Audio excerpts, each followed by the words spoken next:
नमस्कार बच्चों आज हम भाषा अभ्यास पाठ नंबर 15 होली के रंग हजार का अभ्यास कार्य करेंगे। सबसे पहले अपनी भाषा अभ्यास निकाल लीजिए और मेरे साथ जो है आप पेंसिल के साथ आपने भी वैसे ही करते जाना है जैसे मैं करवा रही हूँ, आपको समझा रही हूँ। आपने समझना भी है और साथ साथ में भाषा अभ्यास में आप कार्य भी करते जाएंगे। कार्य करते समय बच्चों आपने सबने ध्यान देना है कि काम जो है बड़ा साफ़ सुथरा होना चाहिए।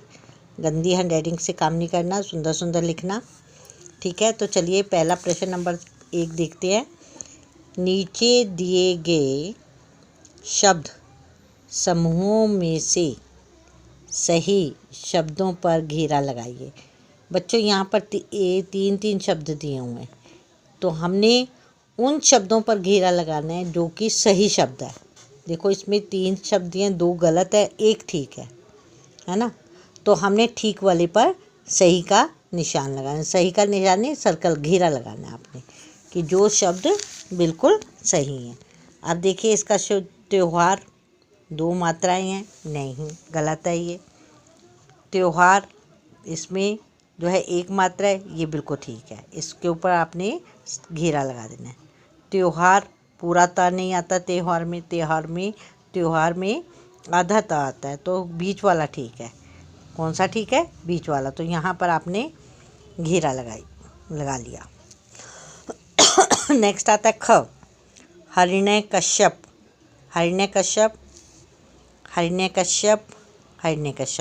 लेकिन हरिणय कश्यप की स्पेलिंग यहाँ पे एक पहले वाले की गलत है क्योंकि श पूरा नहीं आता। इसमें पूरा श लिखा है, गलत है। हरिणय कश्यप इसमें ये भी गलत है क्योंकि इसमें ना पूरा नहीं आता, आधा आता है। हरिणय कश्यप ये बिल्कुल सही है कि इसमें र भी न भी आधा है और श भी आधा है।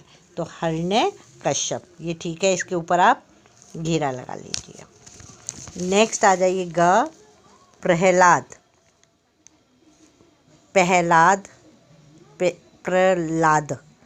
तो अब देखिए कौन सा इसमें ठीक है। पहले वाला प्रहलाद ठीक है, दूसरे वाले में र की प के नीचे र नील डाला हुआ। तीसरे वाला भी गलत है, इसमें खा गया, यहाँ पे ह नहीं है। तो एक सेकंड वाला भी गलत है, थर्ड वाला भी गलत है। तो ठीक कौन सा है? पहले वाला ठीक है। तो यहाँ पर हमने घेरा लगाया, सही है ये। ठीक है। नेक्स्ट आता है पूर्णिमा। पूर्णिमा में प को छोटे ऊ की मात्रा डाले, गलत। पूर्णिमा बड़े ऊ की मात्रा, ये ठीक है, लेकिन फिर भी आगे देख लेते हैं हम। पूर्णिमा ये गलत है क्योंकि न के ऊपर री की मात्रा डाली हुई है और माँ के ऊपर भी री की मात्रा। पूर्णिमा र न मार, पूर्णिमा ये गलत है ना। तो ये भी गलत है, पहले वाला भी गलत है, तो बीच वाला ठीक है। इसके ऊपर हमने घेरा लगा लिया। नेक्स्ट आ जाइए बच्चों एक चीज़ और, इसमें आपका ये जैसे सर्कल लगाने के लिए दिया हुआ है, तो ऐसे भी आ सकता है कि आप जो है अशुद्ध शब्द दिए हुए हैं, गलत शब्द दिया हुआ, उसको ठीक करके लिखिए। तो अपने आप लिखना होगा, वहाँ पे ऑप्शन नहीं होंगी। तो अगर आप नहीं ऑप्शन है तो आपने खुद को शब्दों को शुद्ध करके लिखना है। नेक्स्ट आता है पाठ होली के रंग हजार में से दिए गए शब्दों के लिए विशेषण शब्द छांट कर लिखे। अब बच्चों मैंने आपको बताया था विशेषण किसे कहते हैं। विशेषण शब्द जो संज्ञा या सर्वनाम शब्दों की विशेषता बताते हैं। और एक चीज़ और ध्यान रखें बच्चों, ये जो मैं परिभाषाएं बता रही हूँ ये मैं वैसे भी करवाऊँगी आपको, व्याकरण में परिभाषाएं करवाऊँगी। ग्रामर पोर्शन में थोड़ी सी जो है परिभाषाएं आपको लिखवाऊँगी और आपने उसको याद कर लेना, ताकि वो आपको वो 10th तक जो है काम आती रहेंगी। ठीक है ना।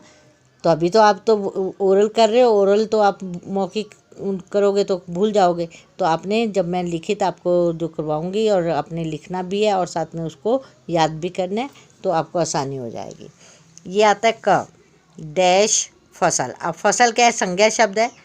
फसल की विशेषता बतानी है हमने, कैसी है फसल? अच्छी फसल हुई है, अच्छी फसल। फिर नेक्स्ट ख, डैश कहानी। कैसी कहानी है? मिलती जुलती, क्योंकि पाठ में से हमने लेना है, पाठ में से होली के रंग हजार में से लेना है मिलती जुलती कहानी। क्या है शब्द आएगा? मिलती जुलती। ठीक है, इकट्ठा ही शब्द है ये, और दो शब्दों का एक शब्द बना हुआ है, तो इसमें योजक चिन्ह का प्रयोग किया गया है। नेक्स्ट, ग डैश राजा, एक राजा। हमने क्यों लिया एक? दयालु राजा भी कर सकते थे, लेकिन हमने पाठ में से लेना है ना, पाठ में क्या लगाया हुआ है। घ डैश बहन, अपनी बहन, क्या आएगा? अपनी बहन। हमने अपनी भी इसलिए लिया क्योंकि वहाँ पर भी बुक में अपनी लिखा हुआ है, ठीक है ना। विशेषण जो शब्द क्या है? अपनी। हो गया क्लियर? विशेषण की आपको परिभाषा पता चल गई कि जो शब्द संज्ञा या सर्वनाम शब्दों की विशेषता बताते हैं या जिनसे उनकी विशेषताओं का पता चलता है, उसे हम विशेषण शब्द कहते हैं। नेक्स्ट आ जाइए प्रश्न नंबर 3। नीचे दिए गए वाक्यों को पढ़कर लिखिए कि काम हो रहा है, हो चुका है या होगा। अब देखो बच्चों, यहाँ पर काल है। काल क्या है कि जब हम समय पता चल रहा है, समय क्या होता है आपको पता है। काल कितनी तरह के होते हैं? काल 3 तरह के होते हैं, वर्तमान काल, भूतकाल और भविष्यत काल। वर्तमान काल क्या है? जो कि अब चल रहा है, हो रहा है ना। भूतकाल जो हो चुका है, बीत चुका है, था, थे, थी, इसकी पहचान क्या है? था, थे, थी। और वर्तमान काल की क्या है? हो रहा है, रही है, रहे है ना। और भविष्यत काल होगा, यानी कि जिसमें गा, गे, गी का प्रयोग होता है। होगा, होगी, होंगे, है ना। तो इस प्रकार से तो काम वहाँ पर हमने, यहाँ पर जो है प्रश्न क्या है? प्रश्न नंबर 3 में क्या है कि नीचे दिए गए वाक्यों को पढ़कर लिखिए कि काम हो रहा है, हो चुका है, होगा। अब यहाँ पे हमने ये बताने की एक तरफ वाक्य दिए हुए हैं, दूसरी तरफ काम का समय बताना है। पहला है क, मैं घर जा रहा हूँ। अब क्या काम हो रहा है? जा रहा हूँ। जा रहा हूँ तो क्या हो रहा है? हो गया, हो रहा है, हो रहा है ना ये काम, है ना। फिर दूसरा है, इस दिन शिवजी नाराज हो गए थे। हो गए थे भूतकाल में आ रहा है, तो यहाँ पे क्या है? हो चुका।